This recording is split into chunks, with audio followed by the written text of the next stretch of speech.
Finally পৌঁছে গেলাম আমি আমার গন্তব্যে। Hello everyone, welcome back to another mini blog.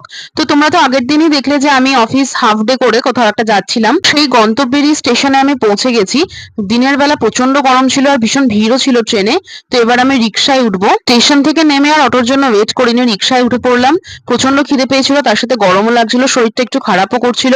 মনে হচ্ছিল কতক্ষণ আমি মালিশকাদের বাড়ি পৌঁছবো। হ্যাঁ গাইস, আমি মালিশকাদের বাড়ি যাচ্ছি আজকে বহু মাস পর। ওদের বাড়িতে পৌঁছেই সবার আগে ওকে বললাম আগে আমাকে খেতে দে, কারণ আমি দুপুরে লাঞ্চ করিনি আর বিকেল হয়ে গেছে, ভীষণ খিদে পেয়েছে। শনিবার আমার যেহেতু নিরামিষ, তাই কচুর শাক আর ঝাল ঝাল আলু সিদ্ধ মাখা দিয়ে দুপুরের লাঞ্চটা সেরেই ফেললাম। রাত বাজে এখন 12:30। আমি মালিশকা ও স্ত্রী তিনজনে মিলে আমরা আইসক্রিম পার্টি করছিলাম। তারপর চলে এলো কোল্ড ড্রিঙ্কস। আমাদের তিনজনের কারোর চোখেই ঘুম নেই। রাত বাজে এখন 2টো। নাইট ক্রেভিংস এর পর্ব এখনো মেটেনি। বসে পড়লাম লেইস চিপস নিয়ে। রাতটা তো এভাবে হই হুল্লোড় করেই কেটে গেল। পরের দিন সকালে যা হলো সেটা জানার জন্য তো ভিডিওতে চোখ রাখতে হবে, তার জন্য চ্যানেলটা সাবস্ক্রাইব করতে হবে। ভিডিও ভালো লাগলে একটা লাইক করে দিও আর সাবস্ক্রাইব করে দাও নেক্সট পার্ট দেখার জন্য।